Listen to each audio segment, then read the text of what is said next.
Welcome, everyone, to Deprogrammed on Unsafe Space. I am your host, Carter Laren, and I'm joined, as always, by Keri. Say hello, the great Hi. Bad Mama Jamma. I guess that's what I'm supposed to call you. The Bad Mama Jamma. Hi, guys. It's Keri Smith. And this is a clusterfuck of a start already. So welcome, everyone. You can follow the show at Unsafe Show on Twitter. You can go to our YouTube channel, which is Unsafe Space. What Facebook pages for Deprogrammed, as well as Unsafe Space. Probably some other stuff, but just go to unsafeshow.com. Twitter, Unsafe Show on Twitter. Yeah, I thought I said that, but maybe not. Yeah. So welcome. We are going to chat today about, so we've talked a lot about this Gillette ad already. So we don't want to focus too much, I don't think, on the Gillette ad. However, Keri and I were talking, and this is really representative of a trend. And so we wanted to talk about woke ads a little bit more broadly than just the Gillette ad. If you haven't seen the Gillette ad, I don't know, Keri, should we even play the Gillette ad or no? Is it worth it?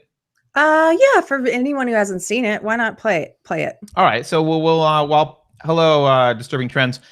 So we will, let me go over here. I'm going to look awkward for a moment, but let me figure out if I can play this. All right. All right, for those of you who haven't seen the Gillette ad, even though we're not going to focus on it too much, this is the kind of backdrop. So here is, we need a producer. If anyone ever would like to volunteer as a free producer, we'll totally take you up on it. So, okay, here's the Gillette ad. Bullying. The Me Too movement against sexual harassment. Masculinity. Is this the best a man can get? Is it? We can't hide from it. Sexual harassment is taking over. It's been going on far too long. We can't laugh it off. Who's the daddy? What I actually think she's trying to say. Making the same old excuses. Boys will be boys. Boys will be boys. Boys will be boys. But something finally changed. Allegations regarding sexual assault and sexual harassment. But she says And there will be no going back.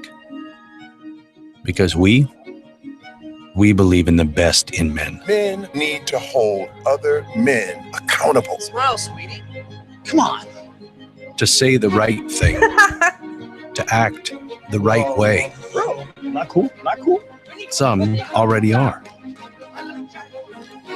In ways big Yo, men. and small. I am strong.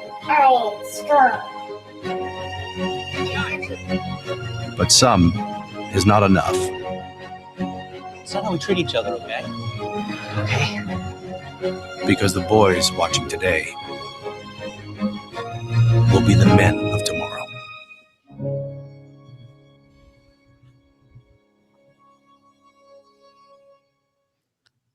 Buy our razors. Buy our razors. Hold on, Keri. Let me make sure that you can be visible again. I had to force screen to be. So Okay. that was the Gillette ad. By now, I'm pretty sure everyone has seen it. And if you haven't, now you have. So there was a lot of backlash against this.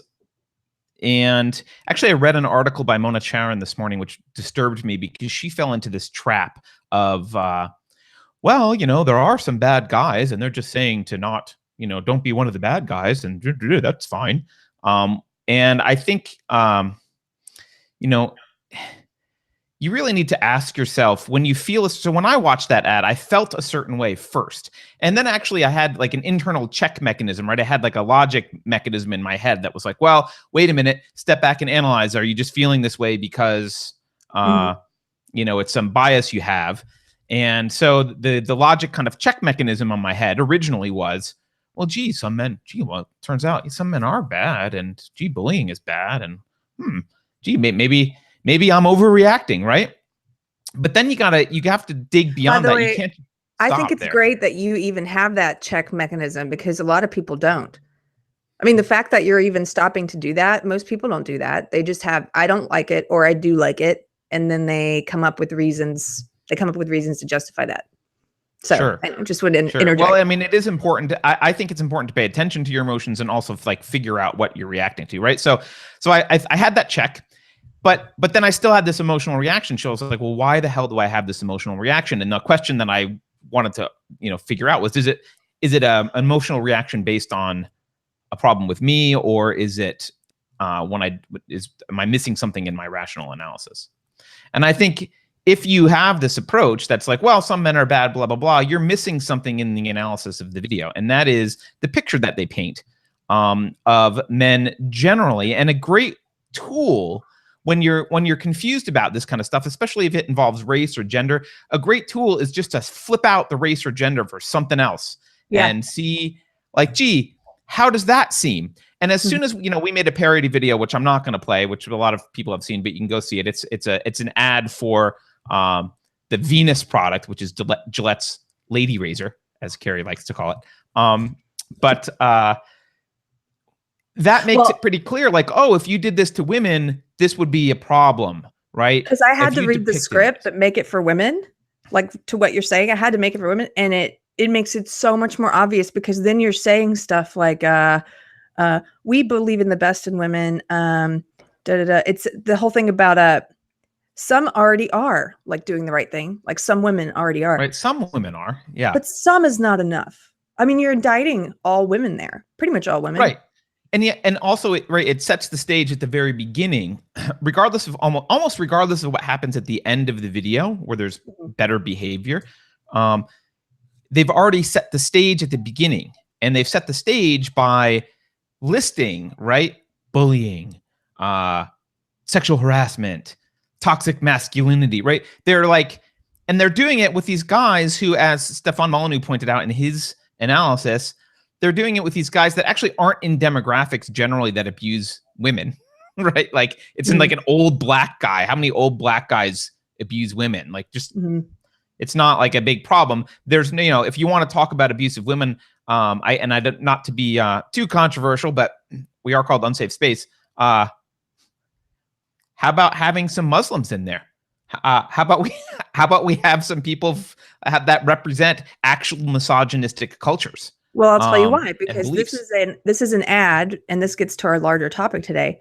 This is an ad that's rooted in the SJW ideology. And as we know, within the SJW ideology, they divide everything into these groups of oppressed and oppressor, or privileged, marginalized. And so they put all of Muslims, including radical Islamists, into the oppressed or the marginalized group. And so they will never, if it's part of this ideology, they will never address that. Right. This is to the larger question. The thing about that, one of the things about the ad that was so interesting to me is that, and you and I were talking about this, a lot of people see stuff like this controversy. Like, you had a friend you were talking to about this, who they'll see something like this and maybe not understand why it's such a big deal or it's getting so much attention, and maybe not connect the dots to other big like cultural flashpoint controversies. A lot of those dots are connected, because the reason this ad is a thing is this is a manifestation of a particular ideology having infiltrated or converged in corporations. And so this ideology that used to be sort of, people would say, oh, it's relegated to academia.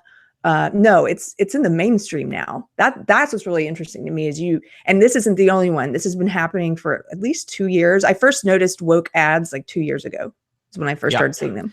Yeah. And so that's a great segue to a clip I want to play, although I'll wait for a second to play the clip, but I have a clip of the chief brand officer of Procter & Gamble, they own Gillette, and he spoke about this, their new campaign earlier this week. And this Gillette ad is just part of that campaign. They've got a kind of a broader campaign, but as you'll see when I play the clip, he uses social justice language. He uses the word intersectionality. Oh my goodness. Yeah. And so it's very intentional. And why don't we play it, and then I actually do want to have, the reason I want to talk about these commercials with you, Keri, and this trend, and we'll play a few other commercials later. I think what you said is really important, that we view this as relegated to academia. So I want to dive into that in a little bit, but let's listen to what this guy says His name, let me find his name here. His name is Mark Pritchard, and he was speaking at CES, which is the Consumer Electronics Show in Vegas earlier this week. And let's see, where is he? All right. Here he is talking about their campaign. And one of the areas that we focused on is on equality, and in particular, racial equality. And that's where the Spotify Beach program was, where we're really stepping up on really trying to promote more equality, both in the advertising and content that we create, but also behind the camera, so we can really create much greater degree of equality, diversity, and inclusion throughout our entire creative supply chain. So that's where I see it going in the next round of work.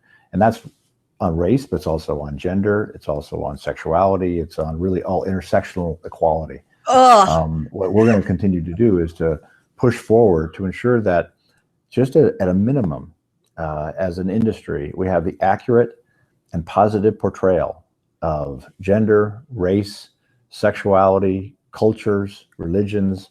So we have much more diverse and inclusive view of the world. And because with that starts to become much more of a positive way in which we can go forward. And so the big initiatives we do on that front are the ANA's hashtag See Her movement. We have the UN Women on Stereotype Alliance. We now have the ANA's Alliance for Inclusive and Multicultural Marketing initiative that is going to do the same thing that the See Her program did. And we have Free the Bid, which is, you're familiar with, is the way to get more women directors behind the camera.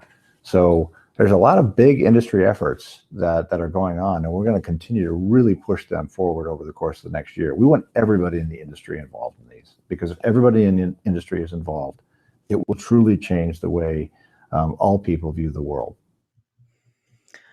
Wow. Can I first comments? Because it's my first time seeing this. Do your comments. For truly change the way that all people see the world. Okay, that is everything I need to know. That tells me that SJW convergence has happened at Procter & Gamble. Their number one priority now is getting to truly change the way that all people see the world. To truly change the way, their number one priority is ideology. And if it's not, Yes. they're pretending it is. If it's not, they're pretending it is. But their number one priority is no longer what they're supposed to be selling products. It's like, it's subverted what the goal of the company was. It's subverted profits even. Yeah, and this is really interesting, and I don't know that we can tell if. So first of all, this is clear virtue signaling, and these ads are virtue signaling, and I just want to talk about that for a moment. You know they're virtue signaling because corporate philanthropy. So first of all, it's an ad. An ad by definition is signaling. That's what it is. You're talking about yourself. And you know it's virtue signaling because if you wanted to accomplish something good in the world through corporate philanthropy, you don't need to have an ad about it. You can just go do it. Mm-hmm. If that really is your goal, you can just go focus on it. Go do it.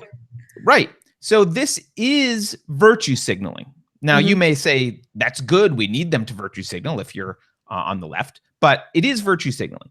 And I was thinking about this, and I'm not sure we can tell the difference between disingenuous virtue signaling and virtue signaling for at least what the company may perceive as their own self-interest. And I thought about this because part of me wants to just say, yeah, it's a bunch of social justice warriors running the corporation, right? But I don't believe that completely for two reasons. One is I don't believe social justice warriors are smart enough to run a corporation. And two, if you look at this guy, he's older. He graduated in like the mid 80s. He comes from a finance background.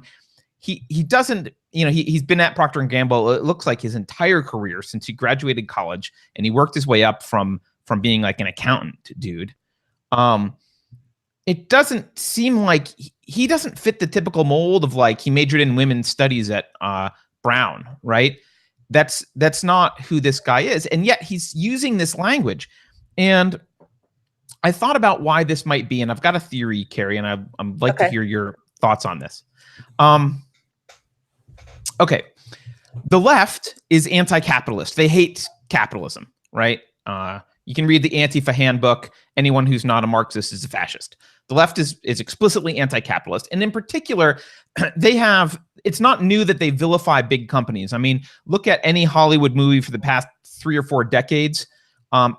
It's hard to find one where a CEO, I mean, I guess maybe the Iron Man stuff, but it's very rare where you have a CEO who's a hero or even neutral. Usually they're the evil devil. Even Disney movies like Monsters Incorporated, right? It's the evil guy who's hurting kids or whatever, right? So corporations are always bad, and so the left hates corporations, and explicitly, and so what they hate more than just a company is a successful company.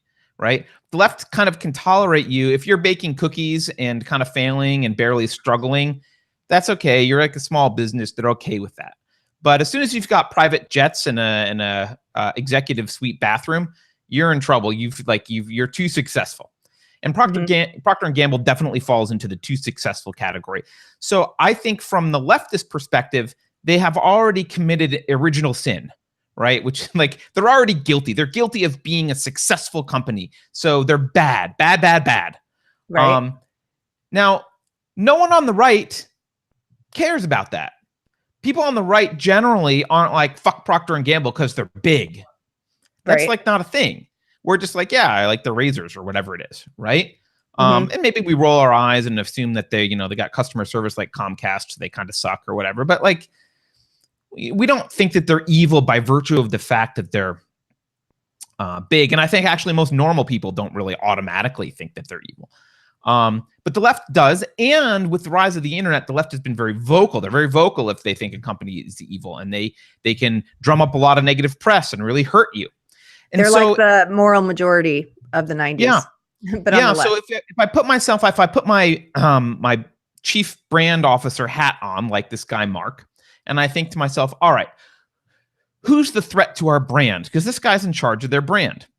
Who's the threat to my brand? Well, there's not really much I can do to upset people in the middle or on the right. Or like, who's the most angry, the most likely to like make a big stink and hurt my brand? Who are those people in the world? Well, that's the progressive left. It's the authoritarian, progressive, crazy leftists. Okay, how do I appease them? Well, I gotta be one of them. I've got to virtue signal. I've got to say, yeah, we're a big company, we're successful, but we hate white guys too, right? We're on your side, and we're gonna push everyone to hate the right people for you. And that's what this virtue signaling is all about. I think it might be just corporate defense.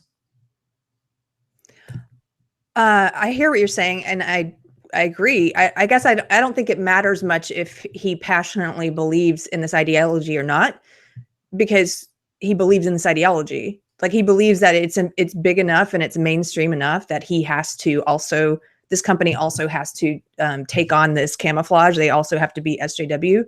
Like, it doesn't matter to me whether this particular guy at Procter & Gamble goes home and reads bell hooks or not.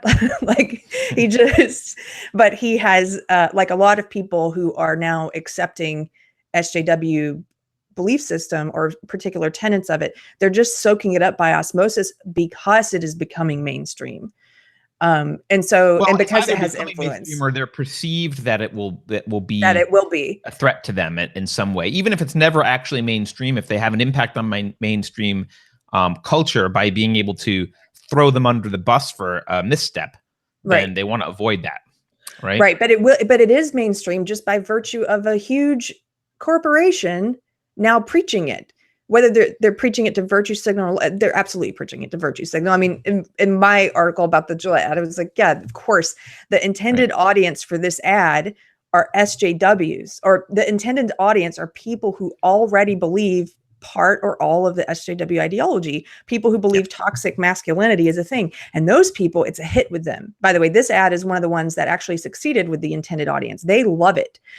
What's weird is they're weirdly emotional and passionate about it, which is probably why they're trying to characterize anyone who doesn't like it as outraged, because I mean, that's a form of projection. They attach emotion to their own opinions about it. So in conversations with some professional SJWs, like people who promote the ideology for a living, they don't view it as virtue signaling or manipulation or just using their own beliefs to market to them.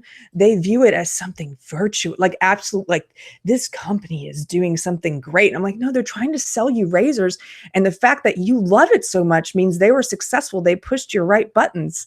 Like you're so I love how you just added like buy our razors, like adding that phrase at the end is just like a very clear, like, oh yeah, this is a fucking razor commercial. I forgot. Right? They're trying to sell you razors. But one other quick, I know I'm talking a lot about this, but this, when I first started noticing these ads 2 years ago, well, just to preface this. So there was this great tweet by Clay Routledge that said, "We are living in an era of woke capitalism in which companies pretend to care about social justice to sell products to people who pretend to hate capitalism."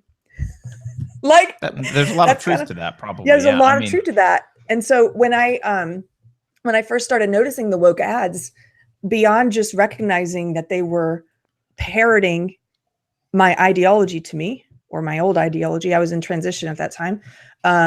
What I also noticed was that on social media, almost all of my SJW friends fell for it, hook, line, and sinker. Like it worked. It pushed their buttons.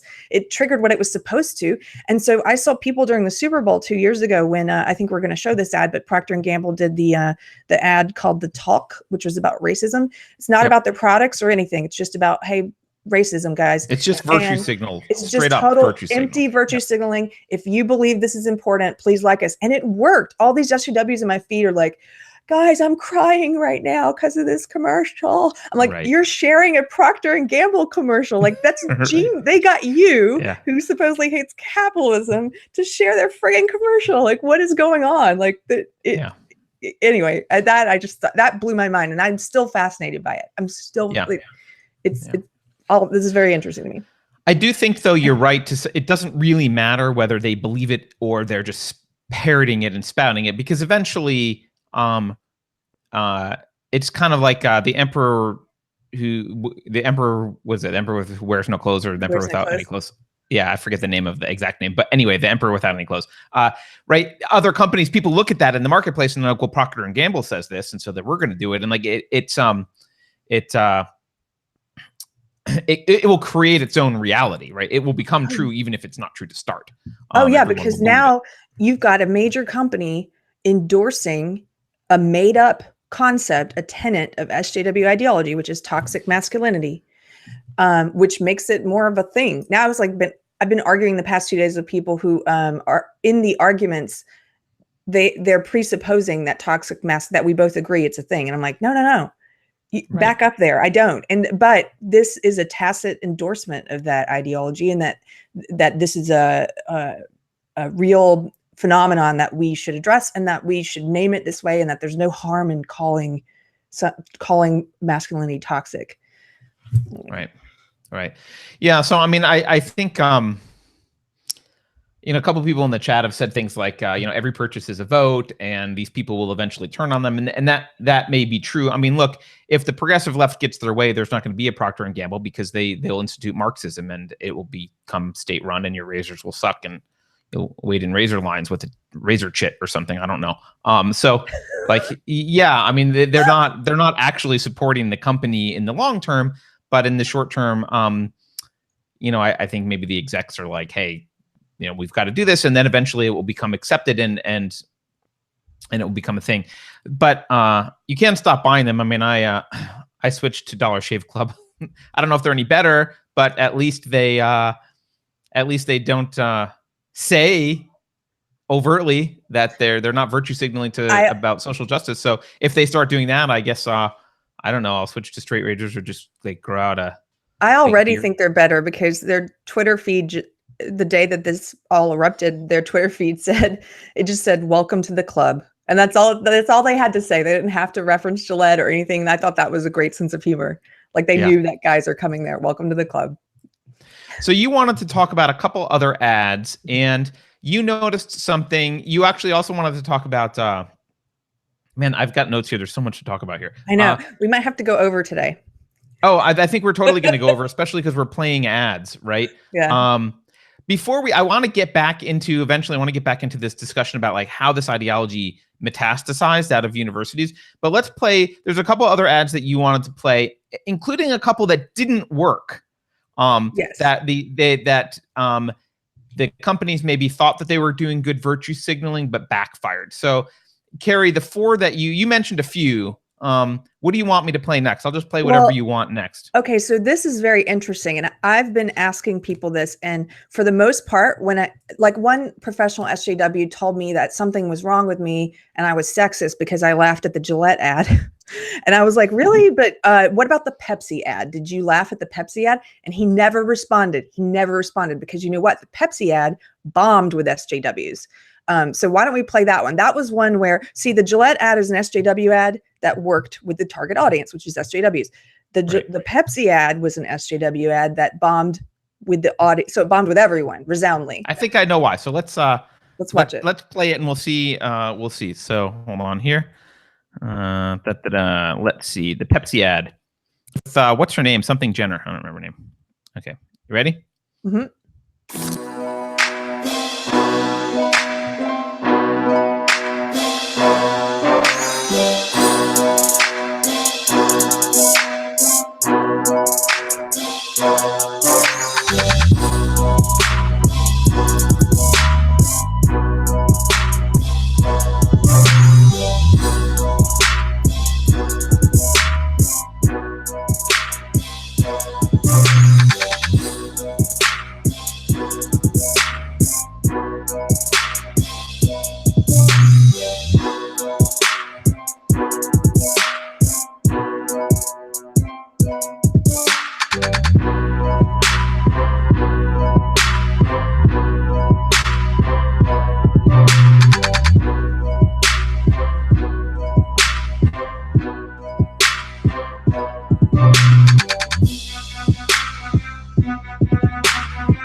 We should mention that's not the original ad. I sent you that one by mistake. That's different. Somebody added music. I mean, it's the ad, but it's the wrong music. I think that the original song has a Jenner song to it or something. Oh, really? Yeah. No, I wouldn't have noticed anyway, but okay. Okay. So, why do you think it failed? Because I have a theory. I'm not sure. I've been thinking about it. I can tell you my theory if you don't want to go. I don't want to put you on the spot. Well, one of my friends on Twitter gave me his theory, which I thought, well, tell me yours first. Well, I went through a bunch of, I went through like 10 to 12 ads, and the two that failed the most. And so what I did with each one is I extracted what I thought the real message of the ad was. And the two that failed most had a clearly different message to me. And so that became pretty obvious. For the, there was like an Audi ad, there was the Procter & Gamble Talk ad. The message for these ads was basically, for the Audi ad, it was like society is harsh and unfair towards women because it's sexist. That was the message. Right? And that one did well with the target audience. Right. For the Gillette ad, it was like masculinity is toxic and men should be better. Right? That's the theme. Right. For the Pepsi ad, if you look at it, first of all, the protest, it's not clear what it is. The signs say like peace and join the conversation. They're not actually, they're being pussies because they're not actually touching on any issue. They're just like saying people are kind of protesting, but not about anything particular. We don't know what. They're also like oddly happy and like, but it's not really, it's almost a festival rather than a protest. And the message, the overall message is that Pepsi fixes everything, right? Pepsi heals the discord between the cops and the protesters. Pepsi make the woman can't find a good shot, right? But so she's out with her camera and like Pepsi fixes that. Pepsi fixes everything. That's the message, right? And then their big statement at the end is live bolder, live louder, live for now, which is like, there's nothing social justice about that. It's overtly an advertisement for Pepsi, and it's claiming that Pepsi solves a bunch of problems, which they're too afraid to even mention what the problems are. Okay, I get that why it failed. You're a genius. I now I understand why the Dodge, because I rewatched the Dodge Martin Luther King Jr. one because that's a second one that bombed. The Pepsi failed one for the same reason. Failed for the same reason. This ad, is not explicitly SJW enough. It's not. It's kind of like get out there and protest, but about what? It doesn't have. It's not like coming down on any. It's not particularly ideological. But also the center is selling the product, right? Yeah. Like it tries to show you that Pepsi is a solution to something. Similarly, the Dodge commercial is like Martin Luther. Basically, the message of the Dodge commercial. I don't know if we have to show it, but we can. The message is like Martin Luther King preached about service. Dodge Rams are built for service. Therefore, he would like you to buy a Dodge Ram, which is like, okay, like, it's like. It's a very overt, like, buy a Pepsi, it'll fix everything. Buy a Dodge Ram because Martin Luther King liked it. But the ads that did well are like the brand is in the background. There's nothing about razors in the Gillette ad. There's nothing about cars in the Audi ad. There's nothing about that at all. It's just like, hey, virtue signal, here's our logo. The end. The end. You're right. They're not. That's why I think adding buy our razors to it is so funny because you're reminding people this is an ad. And that's part of their gimmick is to make you think it's not an ad. Like we just really care about racism or we really care about toxic masculinity and we're going to do a little short, they called it a short film. Right. That's the most pretentious thing ever. It's called a short film. But that's how they view themselves, right? And whether it's fake or not doesn't matter. That's how they're presenting themselves, right? And so, like you said, you got a bunch of these people who actually hate capitalism, probably would be horrified to see razors actually being made and industry happening, and business. But hey, great virtue signaling. I think this is the real reason. I think you're right. I think this is the real reason why the Dodge MLK one failed and the Pepsi one failed is two reasons. It's not explicitly SJW enough. Like the Dodge ad was not about racism. They were using Martin Luther King's words about service, which and one of the things that SJWs hate is when you use Martin Luther King and you don't use it in the way that they want. I'll put it that way. So anyway, my friend who one of my friends did answer why he thought these two failed. His answer was different. His was that that gender is easier than race. And because with gender, most people have like little girls grow up with boys in their lives or with men in their lives. So, but with race, it's like if you're white, you're usually growing up or presumably with just white people around you in your family, immediate family, or black, presumably black people. And so the idea I've heard this idea. That doesn't jive though, because the Procter & Gamble, the talk ad did well, and it's about race. Exactly. Explicitly. That's what I was going to say is the talk ad did great, and that's about race. So it's not just that, quote, gender's easier than race. And by the way, I don't think it is easier because that's kind of I think that's a lazy analysis, but that's a separate issue. Well, this one though, I think this gets more to the truth of the matter is that these two ads are not explicitly SJW enough, and they show the products too much. Right. Gillette doesn't show the razors. Someone in the chat had another theory about the Pepsi ad, which is kind of interesting. He said the message is to chill, and SJWs don't want to chill out. Like, you're supposed to be more angry. Like, don't tell me to chill out. Like, don't give me a Pepsi and tell me everything will be okay. That's bad. So I think there's probably some legitimacy to that as well. But can we show just a clip of the MLK Dodge one so people know the other one that we're talking about that failed? I can't do clips well, but I'll just show the whole thing. We can go over. It's fine. So let me let's find the MLK Dodge one. By the way, I also have the queued up. I also have the Saturday Night Live fake one, which I kind of want to see. But okay, here's Dodge, and here they are selling you their trucks.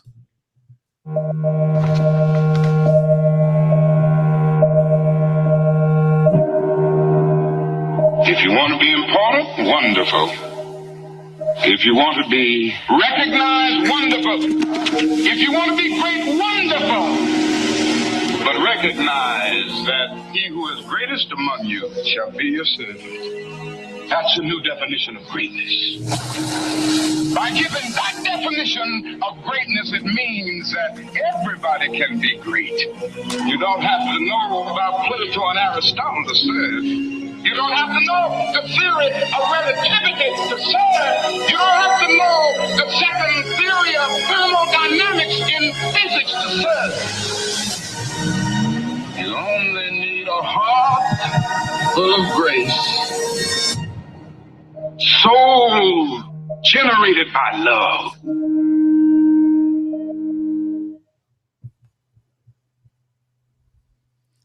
So there you have it. Now, I have a controversial opinion on this ad because I went through and I actually, upon rewatching it, I don't have a lot of problems with this one. I mean, because they're explicitly selling me a Dodge. Yeah. I'm glad that they're being overt about the fact that they're a commercial, unlike Gillette, which is trying to pretend like they're not.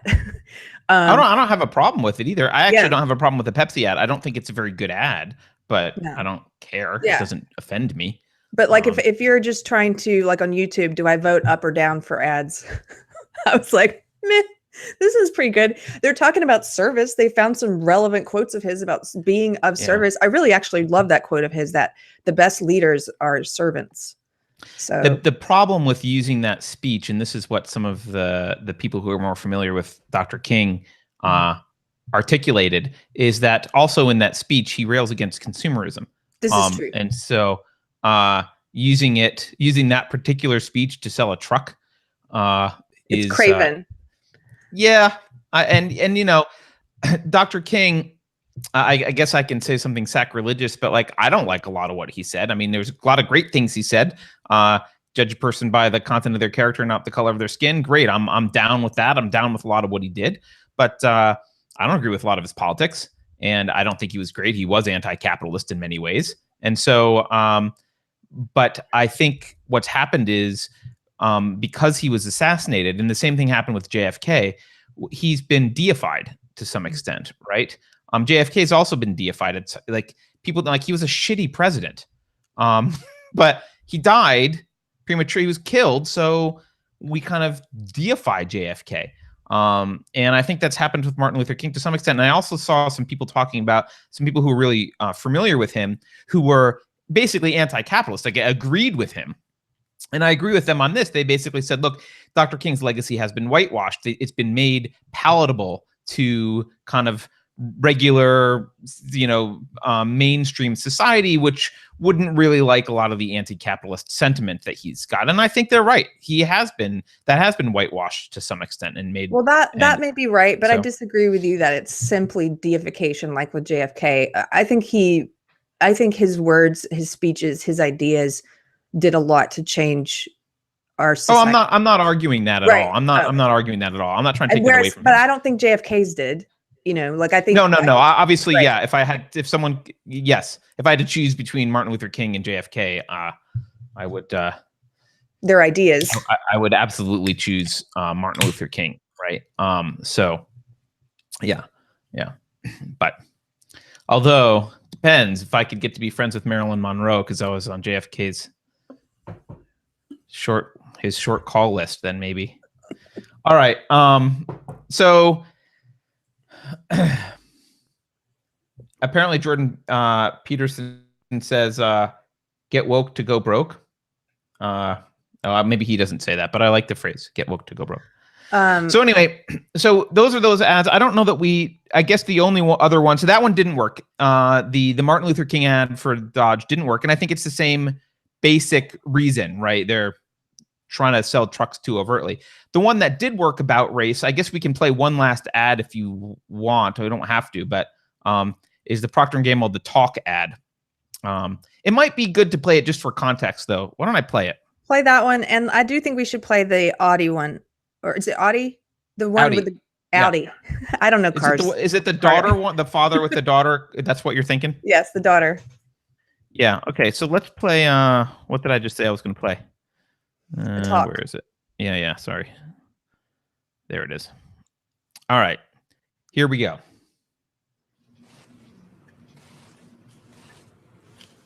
Who said that? The lady at the store. That is not a compliment. Listen, it's an ugly, nasty word, and you are going to hear it. Nothing I can do about that. But you are not going to let that word hurt you.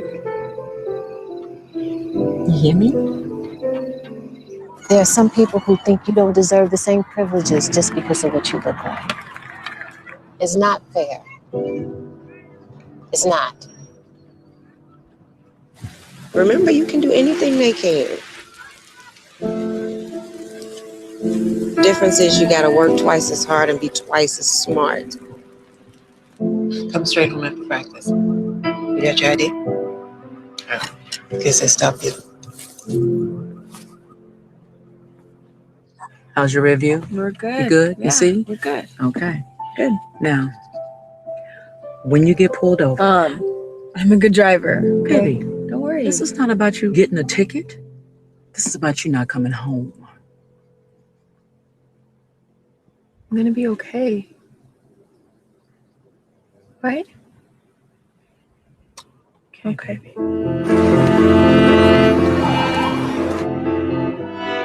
It's not fair. But you keep showing up.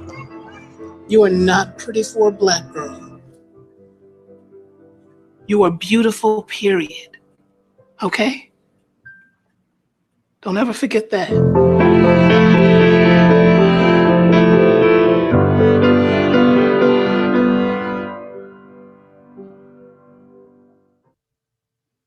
Okay. So again, this is a commercial that's pretending like it's not a commercial.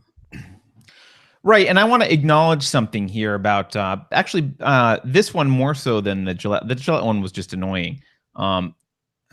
There's some really touching moments in this one, right? I mean, they pull your heartstrings really well. Yes. For me, the most touching thing is the girl that and the mom at the beginning and then at the end, and seeing like what was said, right? It like gives you chills. It's like, oh my God, that's right.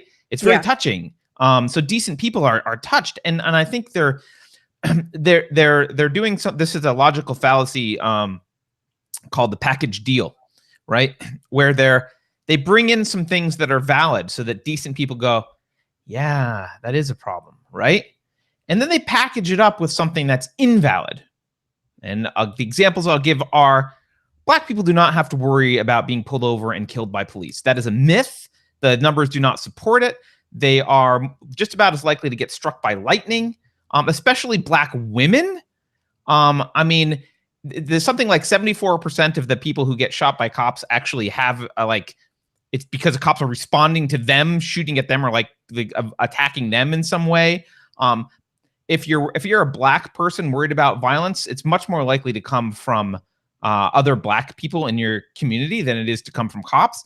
And in fact, the entire idea that there's a bias in the police force has been, it's very hard to actually look at this in many ways, but that's been debunked when you actually look at statistics. So a lot of this comes from, there was an example in, I think I may have talked about this before, but there was an example in New Jersey on the New Jersey Turnpike where blacks were being given tickets at yeah, you've mentioned this one before. Yeah, I'll say it again, though, just in case people haven't heard. A rate disproportional to the percentage of the population that they were. I don't remember the numbers, so I'm going to make the numbers up. But it was something like, let's say they are 16% of the population in New Jersey, but they're getting tickets 25% of the time or 23% of the time, right? And so the Highway Patrol was accused of being racist and pulling over blacks. Well, Highway Patrol did something unusual, which is they said, well, why don't you study it? And so they asked, I think the U.S. Department of, they asked someone to study it, some external group. I don't remember who. And the external group studied it. And what they did was they just put cameras up and they counted speeders. And then they had people, independent panels, kind of review whether they thought the driver was black or not, right? Without any knowledge of the speed they were going. And it turned out that the black drivers in New Jersey sped a lot more than the white drivers in New Jersey. In fact, they should have been getting tickets at about 25%. They had been under-ticketing black people slightly. So, but those kind of follow-up studies are never talked about because the narrative needs to be that the world is out to get you because you're black. Everyone hates you. You've got to, what is the quote in the thing? You got to work twice as hard and be twice as smart, right? And in terms of being killed or whatever, right? The mom turns to the daughter and she's like, let's talk about when you get pulled over. And the daughter's like, I'll be okay, right? Well, right? It's like, will I be okay? I don't know. Those nasty cops are going to pull me over and shoot me. And that is a complete boogeyman. That is a complete myth. Well, these myths are, I've been doing a lot of thinking about why they push these myths, right? And I believe, just like in the Audi ad that we're about to watch, where there are some myths about women, that I think they're supposed to keep different, quote, identity groups in fear.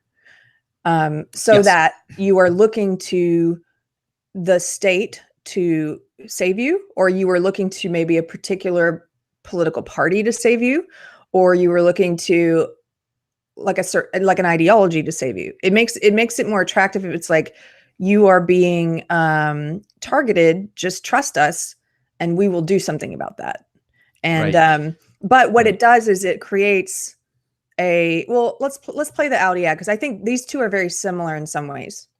They are. I think you're right. They are, and because although I would say the Audi ad, we'll play it in a sec here. The Audi ad's almost even more overt. At least this ad, first of all, they both touch you your heartstrings, but this ad mixes some legitimate concerns, like kids getting called names or whatever. Like there is some of that. It does happen, not as much as they claim it happens, but like that's. Oh you yeah, can kind of relate to that. I and want like, to be okay, clear, right? For anyone watching, like I don't know, I'm not sure about you, Carter, but racism exists, and I'm not. When I talk about the myth or whatever, that's not what I'm talking about. Racism exists, and they do include like you said, something that is anecdotal, but definitely happens. Like you've got someone who's being called a racist name at school or being what have you. And they do pull the heartstrings and then wrap it, like you said, with something that's not actually true, which is like in this society, you have to worry about being killed because you're black while driving. They sell a big fear with things that actually do exist. Right. So they take little things that everyone can kind of nod their head to and relate to, like, it sucks to be said you're attractive for a white or for a black girl, right? That isn't a compliment. It's rude. You're just attractive or whatever. I don't know if attractive is the word, right? Or pretty, I guess was the word, right? It is racist, right? And I'm sure there are people who say that, right? But it's hard to it's hard to get all excited about just those kind of things. It's like, yeah, that's horrible. Let's end it. Okay. It's a lot easier to get you excited once we're pulled in by that. And then you're like, oh, like your kid might not come home because a cop might pull them over and shoot them. It's like, oh, that's a serious issue, right? And they've packaged them up. So like you said, let's do I will pull up the Audi ad. Where is it? All right, here we go.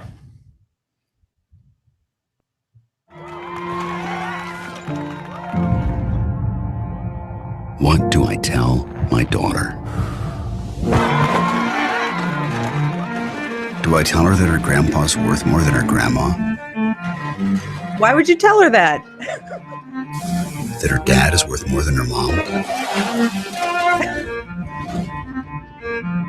Do I tell her that despite her education, her drive, her skills, her intelligence, she will automatically be valued as less than every man she ever meets? No, don't tell her that.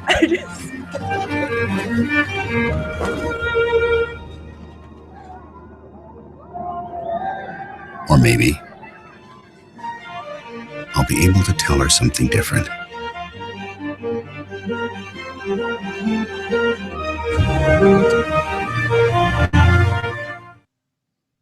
Sorry, maybe I cut it off too early there, but no, it's fine. Carter, this ad that one again.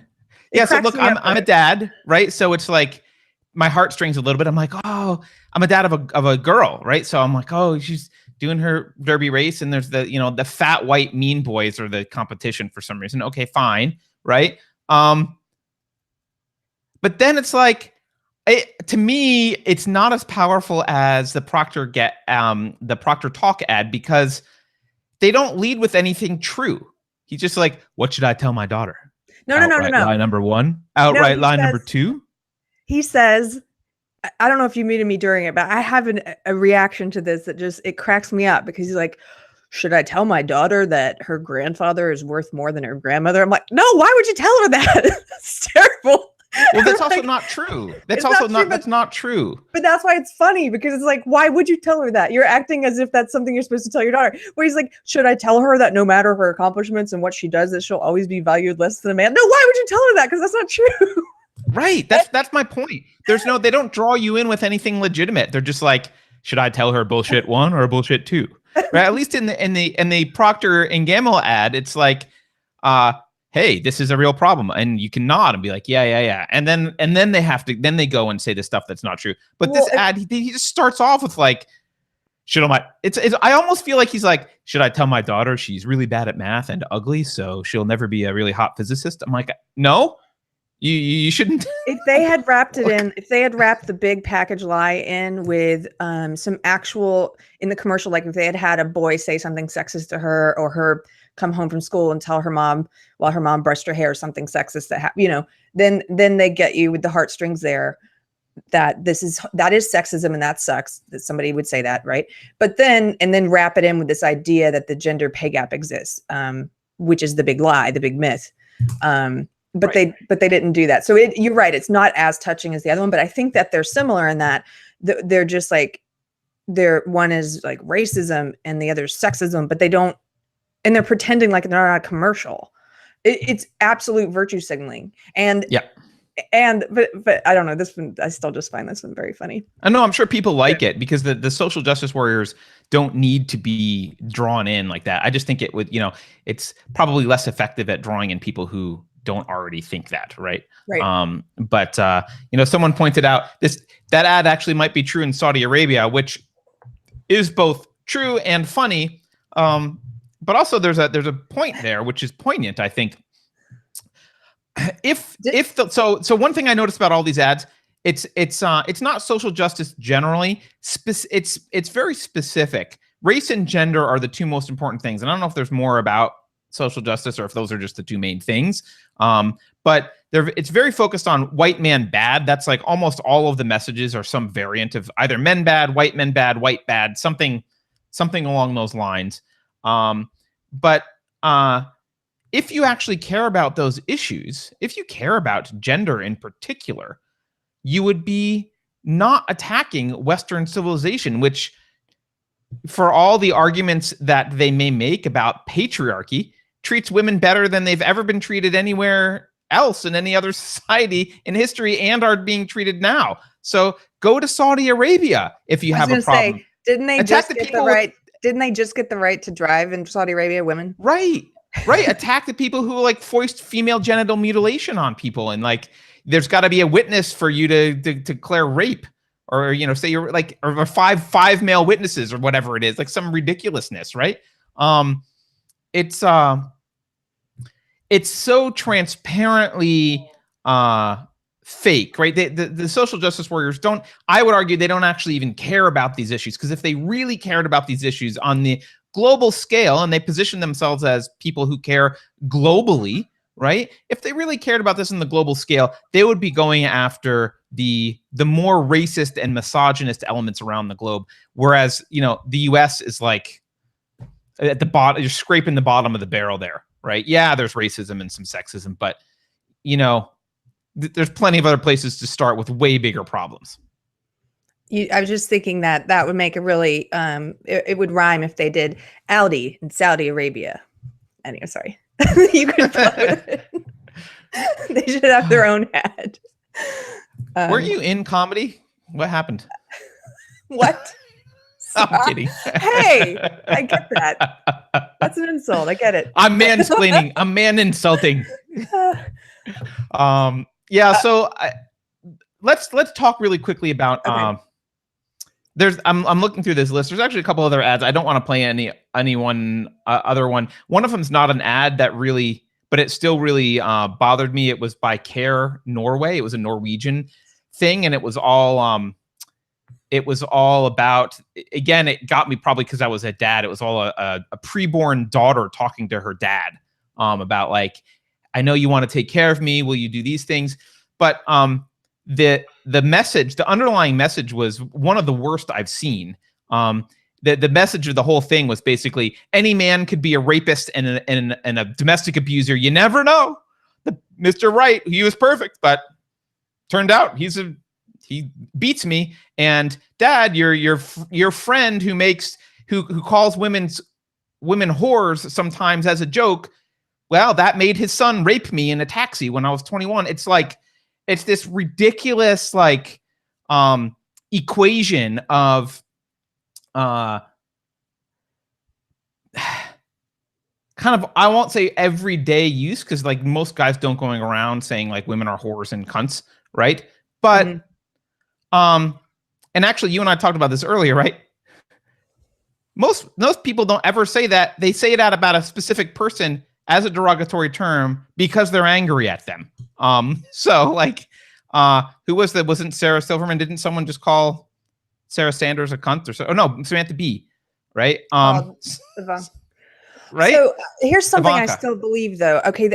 I mean, there are feminist beliefs that I still agree with. And I do believe, there are more gendered insults for women than there are men. I mean, if you look at all the different slurs for women or that are associated with women's genitals or what have you, like there's a lot of insults around being a woman. Absolutely. And so I just wanted to make that point. I think there's a reason for that though. That makes sense, frankly.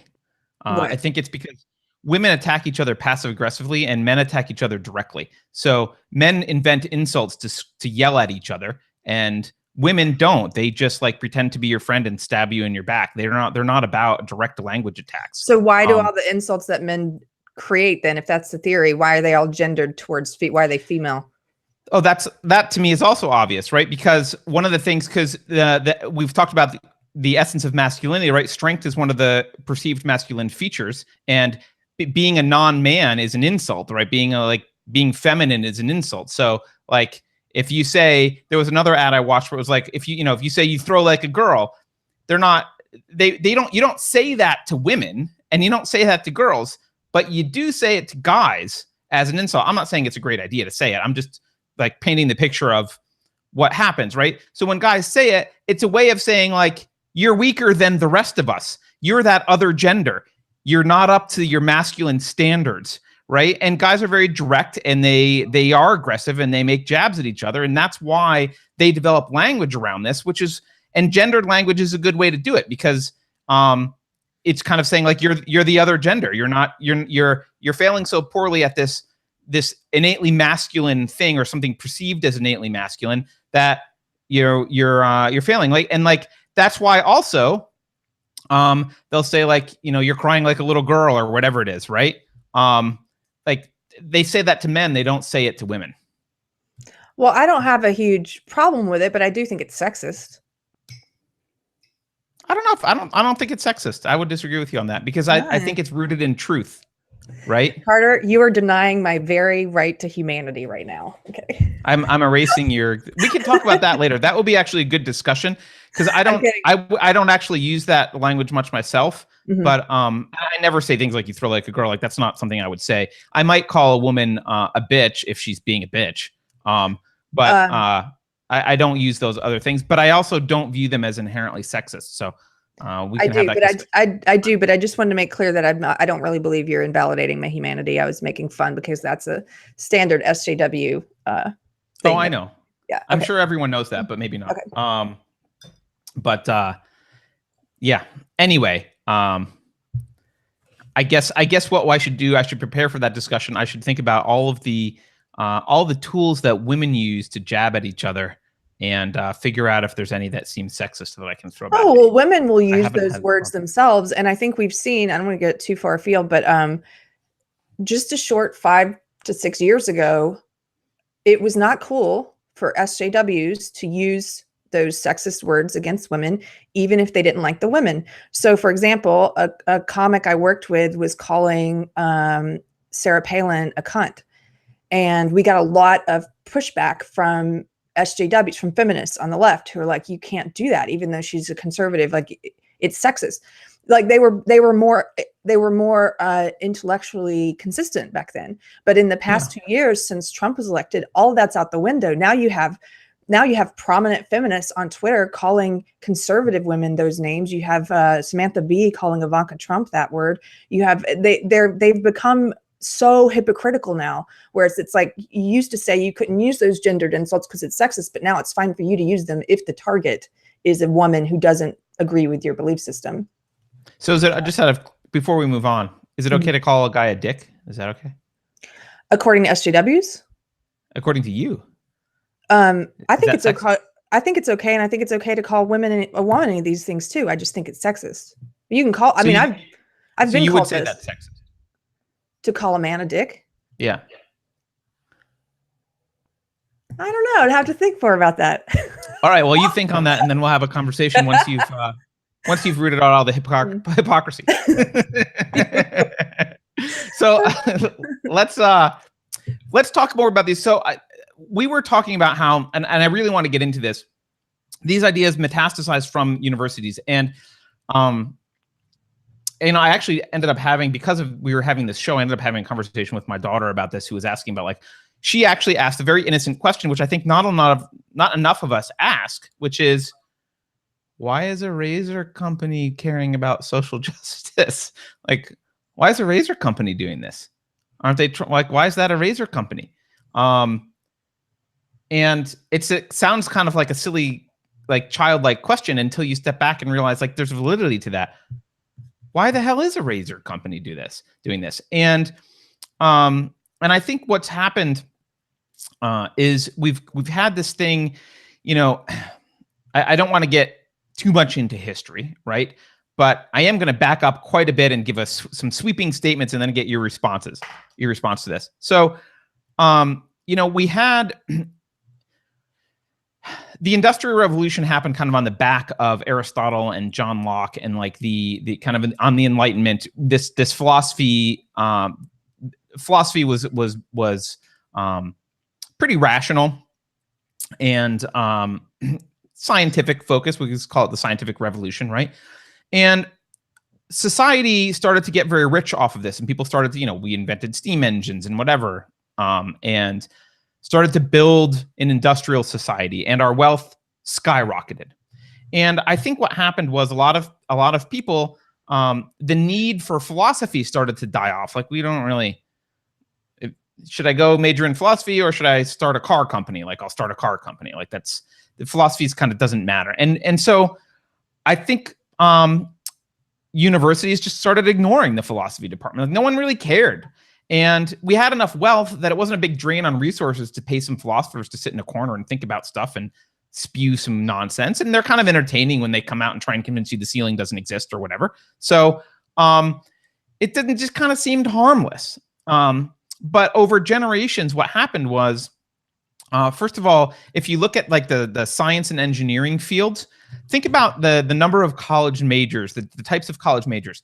In the science and engineering groups, there's been some increase in them, but to a large extent, it's been a mild increase over the last 200 years, right? You always had physics and chemistry and math and biology, and we've added computer science, and like you've always had mechanical engineering and electrical engineering, but like we started to add a few things, but there's not, in the hard sciences, there hasn't been a massive expansion.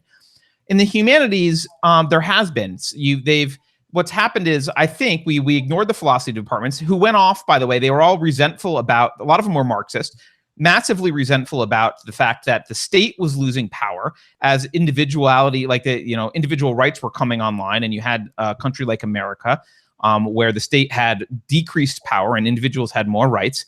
And so they started trying to justify the existence of the state. Some of them were worried about religion, so they tried to use philosophy to justify religion, although not well. And so you get people like Immanuel Kant, right, who explicitly trying to justify the state. He was very influential, and there was a lot of other philosophers before and after him that were in a similar vein. Marx comes out of all of this eventually, right? And you get this group of philosophers who are absolutely ridiculous. Like, no one, at face value, if you ask them to explain their philosophy, it's like, well, reality is not really here, and you can't perceive reality because you perceive it, but by virtue of the fact that you see things, it means you're not seeing the thing because you have a mechanism of seeing it. None of it makes any fucking sense. It's stupid. It's ridiculous. It's all built to be anti-enlightenment. But we ignored it for a really long time. But we ignored it at our own expense, and it festered in the humanity departments in universities, and it slowly started to take over other humanity departments. So when the English people had questions about morality, they went to the philosophers. When the psychologists, which is kind of a pseudoscience, but whatever, psychologists, I won't say pseudoscience is an insult. It's a cross between science and humanities, they'll say, right? They would go to the philosophers with moral questions, and this is the kind of answers they would get. And then they started to invent, well, let's invent a concept of social justice. Let's have majors in women's studies and Black studies, and let's rewrite history, and and education. Let's take over education. And so eventually we got to a point where, I think a lot of us who are older, we look at universities and we're like, yeah, that's those crazy people in universities, but it's confined to universities. Don't worry. It's just crazy. They've always been there. There's always been the pot smoking existentialists saying ridiculous things in the philosophy department. But now they have metastasized, and it's taken over. So now if you want to go hire someone in the humanities, let's say you want to hire someone in the HR department, or you want to hire someone in advertising, they're very likely to have been indoctrinated in really, really ridiculously bad philosophy that if you heard it on the surface would be laughable. But it's buried in Marxist ideology. Like it precedes Marxism, and Marxism relies on ridiculous philosophy in order to function. So it's, you see it manifest in kind of Marxist beliefs, but also kind of ridiculous philosophical beliefs that people don't really think about. And then they kind of go out in the world. And so you're naturally going to start getting in your HR departments and your marketing departments and sales and anything that's non-technical. You're going to start seeing really bad ideology seep into business. And I know I painted a picture that sounds pretty bleak, but I think that's where we are. It's not confined to universities, and actually it never was going to be confined to universities. It was always metastasizing. It just takes a long time for ideas like that to spread. It takes generations and generations of teachers and professors and teachers and professors and elementary school teachers and changing the curriculum. And it takes a long time, but this is where we are now. And our entire educational system is overrun by Marxists with horrible philosophy. That's the end of my rant. Good rant. Well, a couple things there. I think you're absolutely correct about what's going on, whether that's a bleak prediction or not, but it's the reality. It also didn't just, like, once they created these different neo-Marxist departments, like women's studies or critical race theory, queer studies, what have you, they didn't stay in those departments. All of that ideology then moved into the hard sciences and everything. I mean, that everything is now being looked at through this ideological lens. And then, so within the university itself, it's not like it's stayed contained in the humanities. Even it's in the hard sciences now. That's why because they control the universities. Oh, right. And that's why, but that's why you get biologists now who are saying that biological sex doesn't exist, that biological sex is a construct, a social construct, which is insane. The ideology left the colleges several generations ago. I mean, so my generation, I graduated, was going to age me, right? Like almost 20 years ago. But my cohorts went out and they work in entertainment. I went into entertainment. They work in journalism. I can't count the number of professional SJW friends I had, let's say had.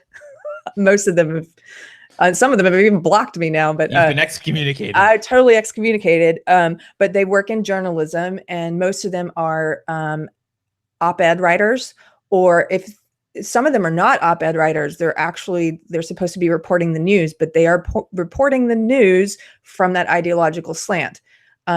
They went into, so entertainment, they went into journalism, they went into, like you said, corporations. A lot of them, I have friends who work at Google, who work at a lot of the social media companies, Facebook, what have you.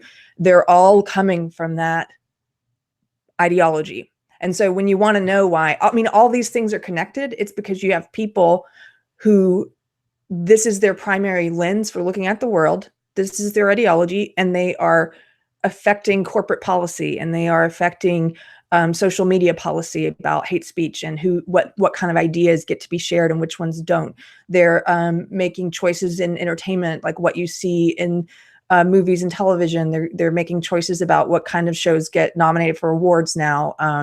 And they're trying to, they believe, well, listen to this guy, the guy that you showed, who's this, what was he, the CEO or something at Procter & Gamble? Chief brand officer. Chief brand officer. Okay.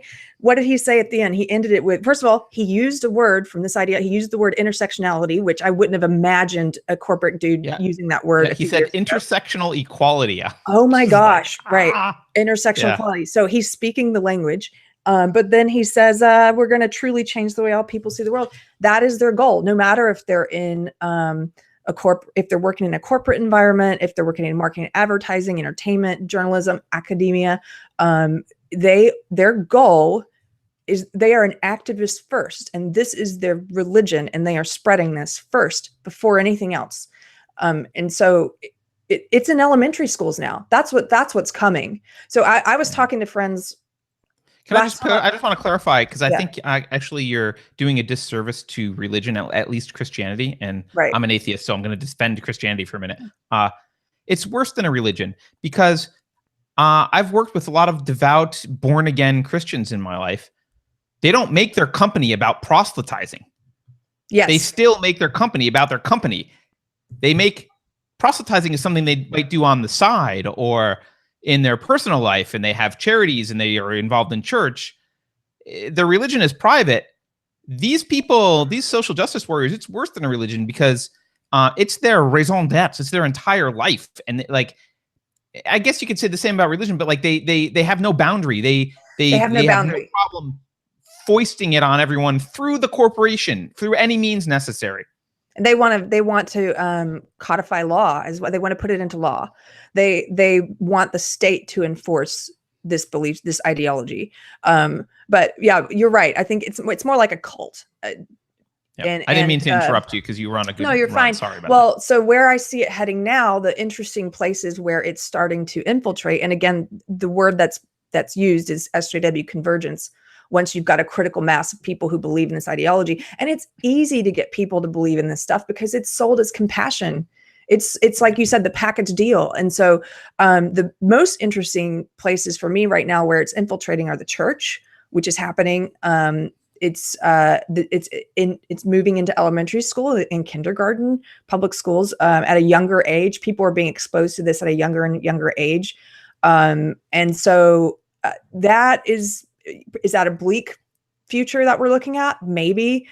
But sometimes when I talk to you, you make me optimistic, though, because when you say that, you've said before that it's in its death throes, and that's why it's so over the top right now. I do And, think it's in its death throes. Yeah. well, I try to keep that thought in mind, but some days I'm more pessimistic about it than others. I do think more people like us are starting to speak about it, even though there's a fear. And you and I both know people who are like, how are you going to continue to make a living now that you're on the internet talking against this belief system? I know so many people who have issues with it, most of them on the left, liberals, but they're too terrified to speak against it. And more and more of those people are starting, I think, or at least I've seen, to speak in small ways, maybe. And I hope that more of them do, because if everyone gets over this fear of what you can and can't say, you're self-censoring, and the more people that get over that fear, the less power it has over any of us. So, right. I mean, I think so. There's something important there that we've also talked about, which is a lot of people. I want to back up, right? There are a lot of people out there that you and I have both spoken to who they see these isolated instances of things, and something rubs them wrong, right? Like, gee, my kid's teacher said XYZ, or gee, why is the company doing that? Or gee, that looks a little bit weird. But because they're good people and not immersed in all this every day, which you shouldn't be. They got jobs and life and stuff going on, right? And they kind of are good people, and they assume things like, my teacher probably has my child's best interest at mind, of course, because that's what teachers do, right? Because they make those assumptions, which are reasonable assumptions to make in a normal society, they kind of don't connect the dots, and they kind of assume like, oh, well, that's just a one-off thing, or maybe that's just some weird thing I don't understand. I'll just leave it. I'm sure it's well-meaning, right? And the harsh truth that I think people need to understand is they are not well-meaning, and this is all connected. And I wrote an article about Christina Wong's Child Zombie Factory recently, and did a video about it. Now this was kind of her over-the-top indoctrination of kids, but this kind of stuff happens in schools. And one of the things that they do, you talked about this indoctrination being, you talked about it being an emotional argument. It's easy for people to accept. Well, you got to prepare people to accept emotional arguments, and you got to do that by destroying their critical reasoning skills. And so the teachers, for the most part, in primary, elementary, junior high school, and high school, they don't have your child's best interest at heart. They might think they do, but what they're pushing is destroying critical thought, precisely so that when they get to college, Marxist social justice professors can fill their brains with an ideology that they won't question, and they can use emotional arguments to do it. My heartstrings are pulled at those commercials just as much as anyone else, but I have the ability to think critically, as we all could have if we chose to work on it. And so I can not get sucked in, and I can be like, yeah, that makes me cry, and they're selling a load of shit, right? Yeah. And that's not true. But when you destroy the ability of kids to do that, and you teach them that the way to think and the way to learn is through ideological memorization and being cognizant of social ostracization and making sure that you believe what everyone else believes and following the group and peer pressure, you prepare them for this, and they get to college, and then it's very easy to fill their heads with this, and you got people around them chanting it and very aggressively foisting this ideology on them, and they fall into line. And once they've fallen into line, at some point they get old enough that it's hard to question and change. So yeah. I think it really changes. We have to change it with the kids, and the best thing to do there is get more active in however your kids are being educated, and either undo some damage or inoculate them or whatever, but pay attention, because it's not, if you have some kind of feeling that something's weird somewhere, it's not an isolated incident. It's not disconnected from this. It is this. It's insidious. It is everywhere. And we are in a cultural war. It's just that most people don't know it. Yeah, that actually gave me chills when you said this friend of yours you were talking to who had just started to put some pieces together and then was like, oh, I didn't realize we were in a war. And it's like, yes, it is. Yeah. It's a war of ideas, and this ideology has a head start on people who are against it in a lot of ways. And because it is packaged as compassion and social justice, and is packaged as something positive, it makes it hard for people to see how evil it is. And because they're so good at controlling language and redefining words, that's why it's so important for them to get you as an average everyday person to accept these new ridiculous redefinitions. They have to convince you that racism is not racism and sexism is not sexism, so that they can get you to support those things. Right. Otherwise, you would say that's sexist. Exactly. So once you've started to accept those things, see, when I was in SJW, and I put this is something when I thought about, and I put it in the Gillette piece, was a lot of what passes for thinking is not thinking. And I used to, I wasn't so much thinking as I was organizing words so that I can voice the ideology correctly. And if you're an adult who's watching this and and here's a good way to tell if that's what you're doing. Not that you're going to listen to me if you're an SJW, but the first thing you feel when you're tuned us out like way back at hello. They tuned us out. Yeah. But it's this feeling of panic when you're trying to engage in a like a discussion like we've had today. You hesitate because you've got this critic in your head that is running it. You're running it through an SJW filter to make sure that everything you're saying lines up with the ideology. And if something doesn't make sense, if somebody's saying something that doesn't make logical sense, like that an act of racism is not racism because it was against a white person, or an act of sexism is not sexism because it was against a man, you're pulling from the different tenets and the different beliefs that you've been told to accept, and then you're just speaking them. You're not actually engaging in thought. If you are panicked, if your first feeling is a panic or a fear that you have to say things correctly, then you care more about saying things correctly than you do about finding the truth. And so that's I don't know if I'm explaining it well, but that's the best way. I think it's brilliant what you're saying. I think it's a brilliant insight at self-policing, because I would agree with you 100%. This is something that I went through a transition phase in my life from, I would say, an ideologue. I mean, it was religion, but I was very devout and very non-critical of anything kind of religion, and or non-critical of anything in the religion, critical of everything else. I would say that the big transformation for me, and it's really changed my approach to conversations, right? You and I just had a conversation about me saying, I don't think those things are sexist, right?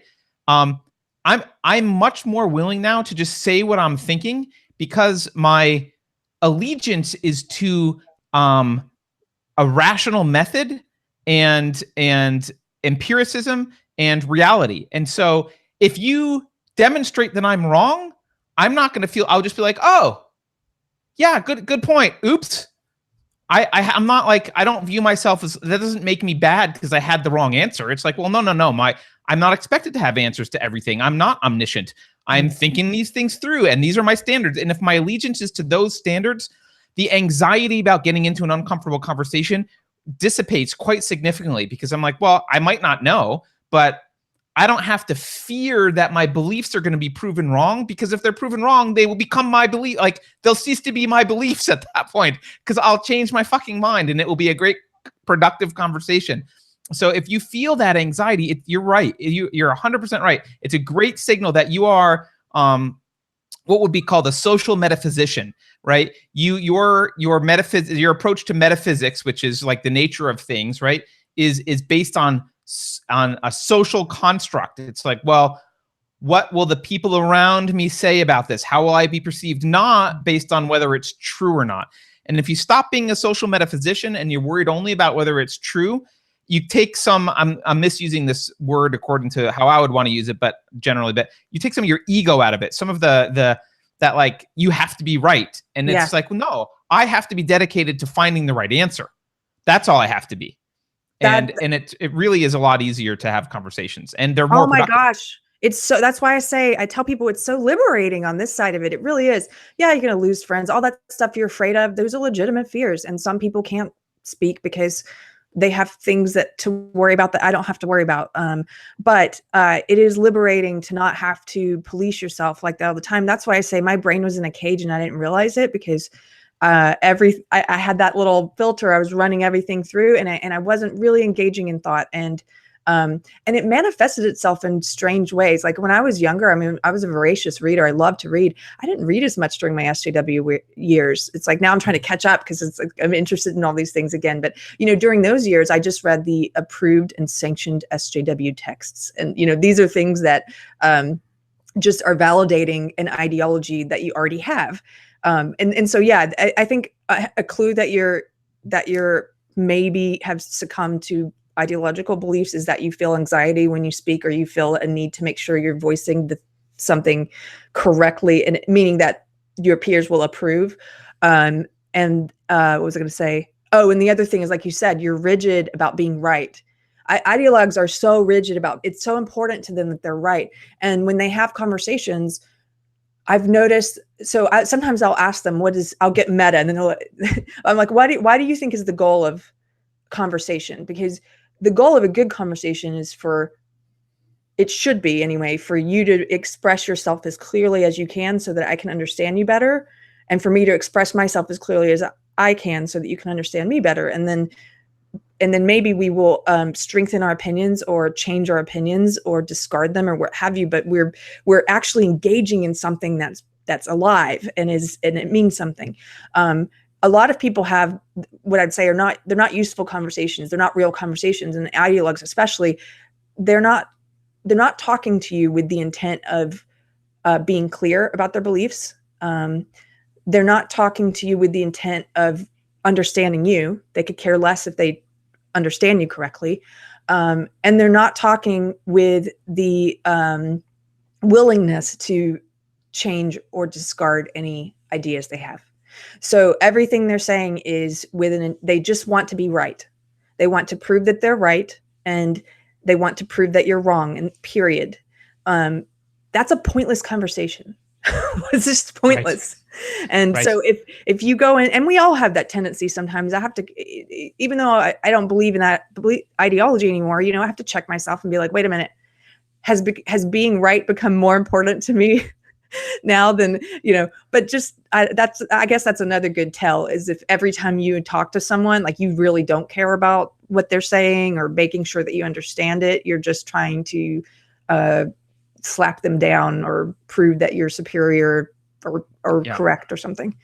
Yeah, be married to the method, not the result. Which is what a scientist is. They're married to the method, not the result. So you can apply that in more than just science. You know, Tamara said something interesting. She mentioned name calling as being something that is rote among SJWs, and I think it's important. I think a lot of us react negatively. I certainly, no one likes being called names, and we've both been called names, especially recently. But you got to keep in mind, when the SJWs are calling you a name, it's not because you're that thing. It's not because you've given them any evidence that you're that thing. It's not because you misspoke generally.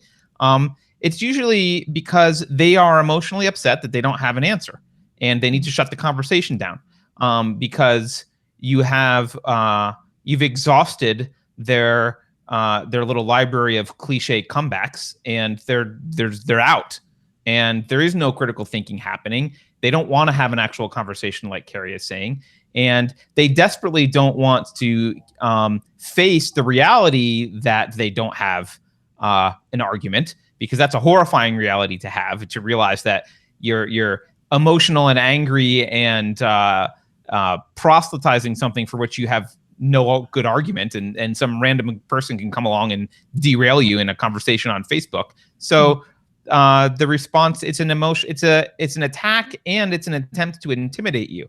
Because if I just call you a sexist, if you're a male, I call you a sexist, that's intimidating. You're white and I call you a racist, that's intimidating.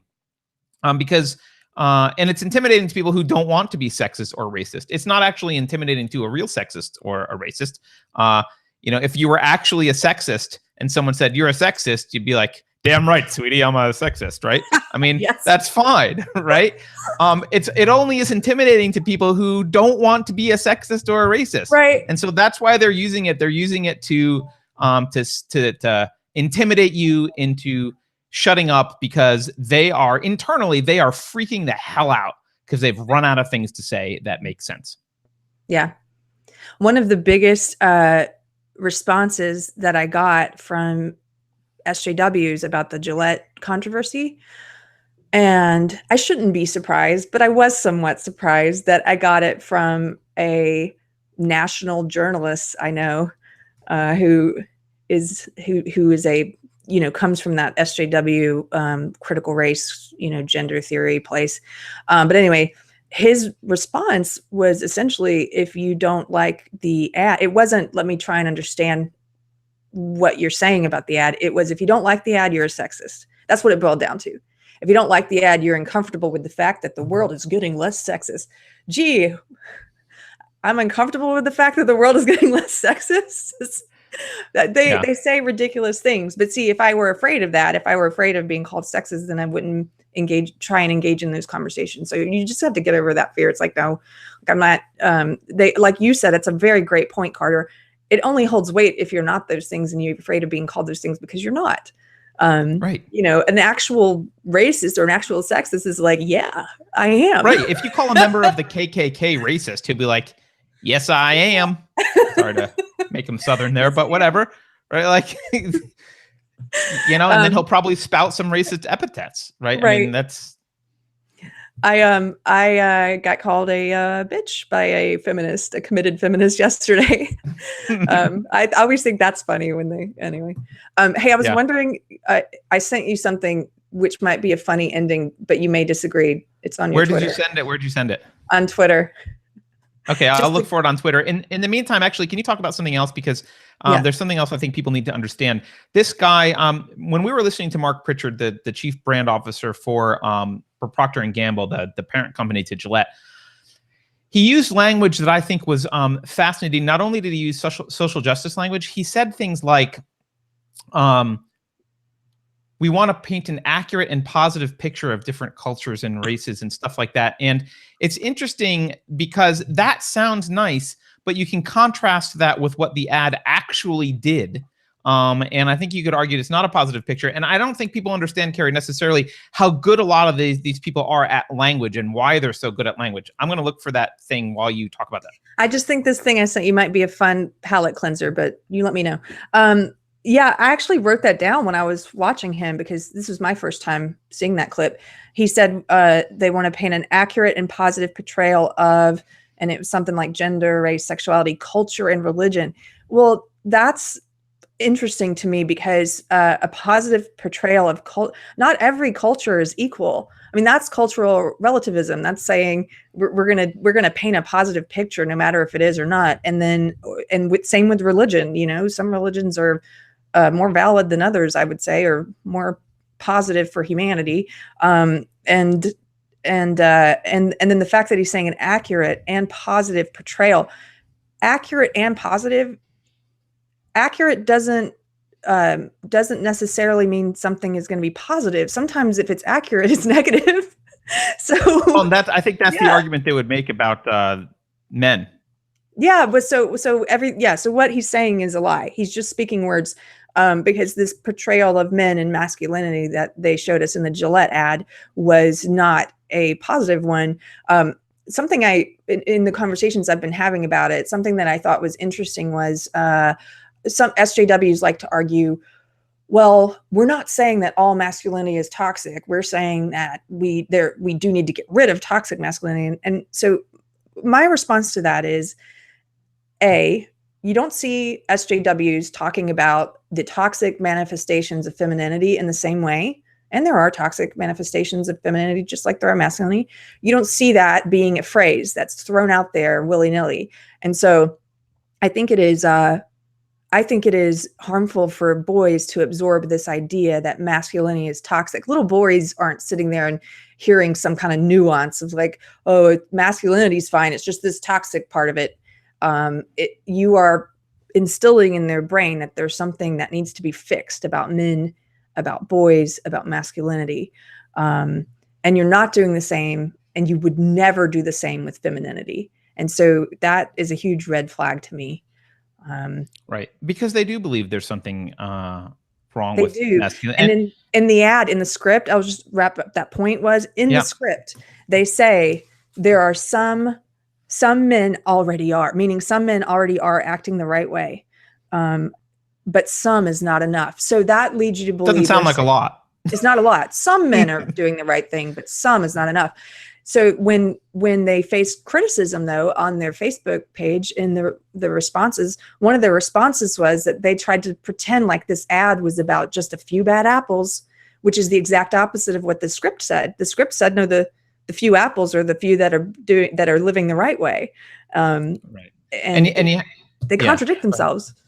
Yeah, they do. And you have to also understand that these people, they are brilliant at language. I mean, these are the people who write movies and books and magazines. Like they're actually really good at language. Generally, they're in the humanities department, and communication is very important to them, especially evoking emotions in people. Like that is, it's critical, because they can't foist their idea. They can't like win in the sphere of argument. They can't say like, let's have a rational debate about something. And if they do that and everyone watches, no one will side with them. So they need to really get good at pulling your heartstrings and using emotionality and using language. And they are superb at it. So when you watch that ad, you have to think about, like, how did they set the mood? Who did they choose to cast it? What are they saying first? Like, what's the music sound like? How are they, like, the guys are looking in that mirror like, oh, we have a problem. And while they're saying like toxic masculinity, right, over, like, while like this is they're creating a mood and a feeling about men, right? If they really were saying it was a few bad apples, the mood and feeling would be completely different. It would be like, hey guys, I know a lot of us are great, but sometimes there's a bad apple, and here's this weird random guy who's a bad apple. He sucks. Let's like kick him out of the club. Right? I mean, that would be the mood. If it was about a few bad apples, if they thought it was about a few bad apples, they wouldn't make an ad, because why address it? It's just a few bad apples. Right, of course. And someone is pointing out, Tamara is pointing out that Jonathan Haidt talks about they know how to talk to your elephant, which is the emotional subconscious. And she's spot on, right? Yeah. They're really good at that. And that's something that you got to keep in mind. So I would say feelings aren't arguments. That's one of our rules on Unsafe Space, but they are valid indications to you that something is happening, and you need to stop when you have an emotional reaction to these things and really try and unpack it and figure out why. And it could be two reasons. It could be your own psychological shit, and it's an inappropriate reaction, or a reaction that doesn't matter. Or there could be that you're being manipulated and there's something deep there, and you need to look at it and really understand, what are they doing to make me feel this way? And so I guess that's the last thing I'll say. Jonathan Haidt's book, by the way, Tamara and I are in a book club together, and we're currently reading The Righteous Mind, and I highly recommend it to anyone watching. He talks about, when she says his analogy is basically that your rational mind is like the rider on top of an elephant, and the elephant is your emotional mind. And most people we all like to believe that it's our rider who's controlling the elephant, our rational mind controlling her, but it's the other way around. It's our emotional mind that controls the rider, unless you're really paying attention and trying to understand how your emotions are pushing. Because mostly you make up your mind with a gut reaction. Like you said at the very beginning of this, you saw it, you had a gut emotional reaction. Most people, that's all they do. Like I said, they have the emotional reaction, and then they work backwards to rationalize it, why they have that opinion. Right. You actually stopped and evaluated the fact that it was an emotional reaction, and then tried to come at it rationally. But most people. But it makes sense evolutionarily, right? Because your conscious mind is much slower, and it's laborious, and you can't possibly integrate all the data as well. So it actually makes evolutionary sense for you to mostly function off of intuition and emotion, and your emotions often are giving you information about the world. It's just that information is put through the lens of, I would argue, it's put through the lens of your worldview, and it's done kind of automatically. So if you've got one worldview, if you're a Nazi and you hear Hitler speak, you're gonna probably feel happy and proudful and like, yay, that was great, and that will be an emotional reaction, and it will be visceral and immediate. And if you're a normal person, you're going to hear Hitler speak and be disgusted and angry and pissed off, and that will be an emotional reaction. And they happen instantaneously, but they're both based on your belief structure that you've adopted, and that can be changed with your conscious mind, and you can do it over time. So it's important to figure out why you're having that reaction, because you got to let the elephant drive most of the time. You can't stop and do a pros and cons about why you're having Rice Krispies for breakfast, right? You got to just go with it. Anyway, Keri, there was a question for you here, which I think is an interesting question. I know we're going over, but this is a fun conversation. Yeah. Someone asked you, actually, it was,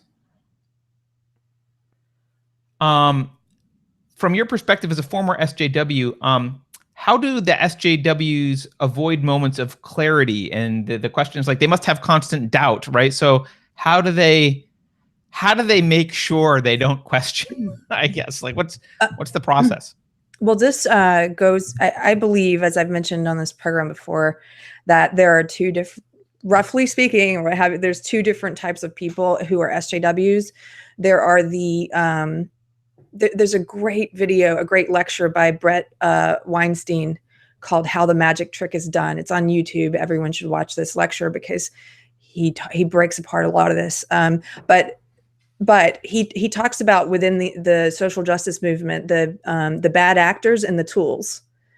So the bad actors are the ones who, in my opinion, I'm going to borrow his words, but use my definitions. The bad actors are the ones who know that this idea, they know what it is. They know it's about power. They are using it to gain more power for themselves. They have bad intent. They don't actually care about ending oppression. They just want to be the ones oppressing. And a lot of times they're the ones who are leading the movement. They become the leaders. They become the ones who are profiting from it the most. A great example, and I don't mind naming because I think he's a perfect example of it and he's in the public eye, is Shaun King. So those I think are, I call them bad actors. Or there was a study done about SJWs. It was about the origins of PC authoritarianism, and in that study they broke down into two groups as well: PC authoritarians and PC egalitarians, or liberals. So the PC authoritarians, in my mind, are the bad actors. They're the ones who have bad intent, and then the other group are the tools. And the tools, often in the study about the difference, the tools usually, there's a couple different characteristics. They are higher. They're high in openness. They're high in agreeableness, which is why they go along with stuff that they might have doubts about. The agreeableness also, that's like a compassion. They have their compassion is used against them. Oftentimes they have higher verbal cognitive ability. So they make really great tools because they're able to take these messed up ideas and then articulate it in a way that makes sense to other people. And I think a lot of the tools, or the PC egalitarians, I think a lot of them have good intent, and it's because their desire to do good and be good is being manipulated. So now that I've laid that out, the bad actors, I don't think they have moments of doubt, because this for them is just this whole ideology is just a method to climb some kind of hierarchy for them, and they don't really care about any of the issues they say they care about. The PC egalitarians, however, or the tools, I think they, at least in my experience, people who have little moments of clarity where they don't understand why something is happening. Would you call that, is that cognitive dissonance or something? Like, wait a minute, this isn't what I thought I signed up for. Cognitive dissonance is actually when you're able to have hold two disparate or conflicting beliefs simultaneously. Right. So generally, I would say they're living in cognitive dissonance generally. They are. I guess if you're starting to unravel that, that's not really, if you're recognizing it, then you're starting to unravel it, and probably you're not right. Cognitive. So once in a while, those moments of clarity, you recognize it. So for me, I recognized it when, this was years ago before I really started my change, but when the whole feminist community went after Maria Kang, who they called Fit Mom, and they basically were shaming this woman and pulled her through the press and called her a fat phobe and a body shamer and all this stuff because she was physically fit and was promoting fitness and for mothers. And I couldn't understand, because I felt like the way we were supposed to be picking up our pitchforks and going after this woman, and I'm like, but I thought we're against sexism. This seems kind of sexist, or I thought we're against bullying, and this seems kind of bullying, like we're bullying this woman.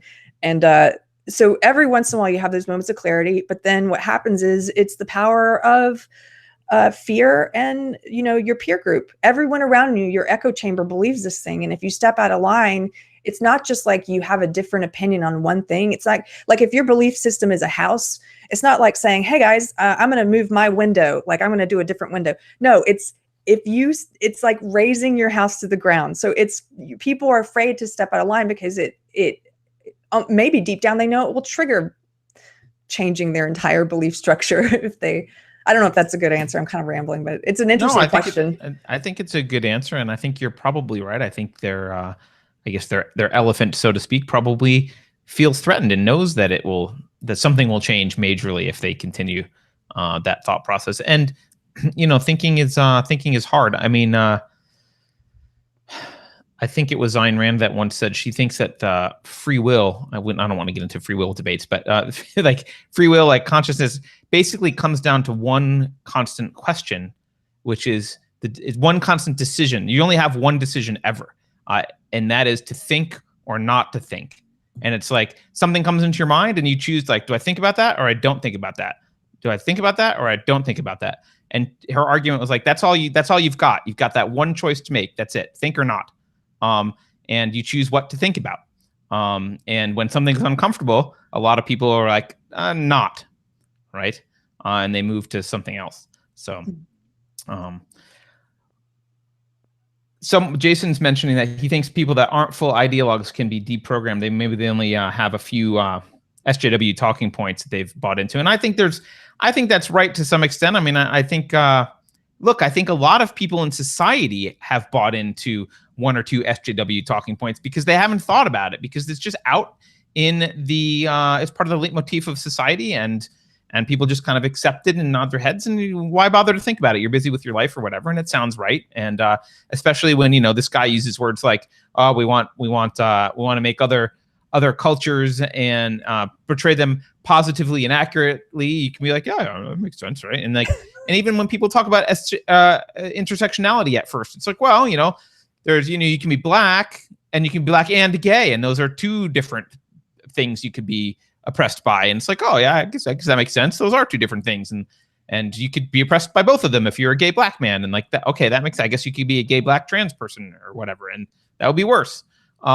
So I mean, people get that at that level, but that's not the essence of the ideology. And I think maybe just exposing them to what's really going on underneath this, and exposing the sexism and racism and frankly just vile hatred that underpins all of this stuff. It's really just nihilist. It's like an angry nihilistic hatred that underlies all of this, which is ironic because they're the ones that talk about everyone else being haters. But you know, they're also the ones that are, they're the ones out burning Starbucks and smashing car windows and beating people up with bike locks. And they're the first people to hold a picture of, or, you know, hold up a likeness of Trump's severed head and claim that his whole family needs to be killed because he once said, "I grab him by the pussy." So great ending. Okay. Actually, so, wait, do we want to play your commercial? I have the SNL woke Levi's commercial, which I think is funny relevant. Also. That's probably more relevant, but yeah. But everybody should look up. This is a really funny commercial. Maybe you just put the link in the comments. I can post. I'll post the link. This is one of my favorite commercials. I think it's from the 60s or 70s. It's a Japanese commercial with Charles Bronson. It's for a cologne called Mandem. It's just awesome. And it's just him doing really ridiculously masculine things like shooting guns and then like at one point he throws his shirt up into the air and it doesn't come down, which is funny. But this kind of, I thought of this commercial with the Gillette thing because I'm like, oh, they would really hate this. This is a toxically masculine commercial if ever I saw one. Yeah, well, Charles Bronson generally, I think, is is toxically masculine. That's just his thing. I'm going to post the link right now for people. This is the Charles Bronson Mandem commercial. So there it is. And I'll play the Saturday Night. So Saturday Night Live, you were saying, Keri, you worked in the entertainment industry. You worked with a lot of comedians, and sometimes what happens is someone proposes a joke or a skit, and they can't deny it's funny, so they kind of got to run with it, even though it's kind of self-mocking. And I think to some extent, good comedians are nihilists, so they don't really they'll tear down anything if it's funny, even stuff that's important. So often, and once in a while, SNL gets it right. So they actually did do an interesting commercial. If you haven't seen it, we'll play it, about a parody on Levi's making woke jeans. But before I do that, really quickly, please join us next week. We'll have Tom Golden, who, have you seen the movie Red Pill? I think you've seen it, Keri, right? I've seen it. It's great. It's a great movie. Cassie J, I think that's right. We talked about it last time. She was a feminist, but she was an honest feminist, and she decided to do a movie about the men's rights movements, and ended up not being so critical of them after all. And gee, there's some legitimacy there. And so Tom was in that movie. He's a therapist. He's the author of The Way Men Heal, and another book called Swallowed by a Snake: The Gift of the Masculine Side of Healing. So he's about men healing, I guess, is his specialty. He's going to be on next week at 11 a.m. on Deprogrammed. So we'll talk about that, and probably touch on the APA stuff that we've talked about previously, the APA's guidelines for men and boys. So join us there. You can please follow us on YouTube. If you don't already subscribe, please subscribe. That helps us. We're building an audience here from the ground up. So please do that, and follow us on Twitter, Facebook. Oh, also, we have a podcast. You can just look up Unsafe Space on your favorite podcast app, and we make all of these into audio versions. This one will be not as great, I guess, because we're playing video and people can't see the video, but nevertheless, all the talks are in audio. Anything else, Keri, that I'm missing, that I'm forgetting? Just be your best self. Be your best self. All right, so let's see. Okay. All right, we will end with this ad. And so this is our your nod to SNL. They did a good job here, and this is what's happened in the advertising community and among brands. And so maybe this will be a real thing sometime soon.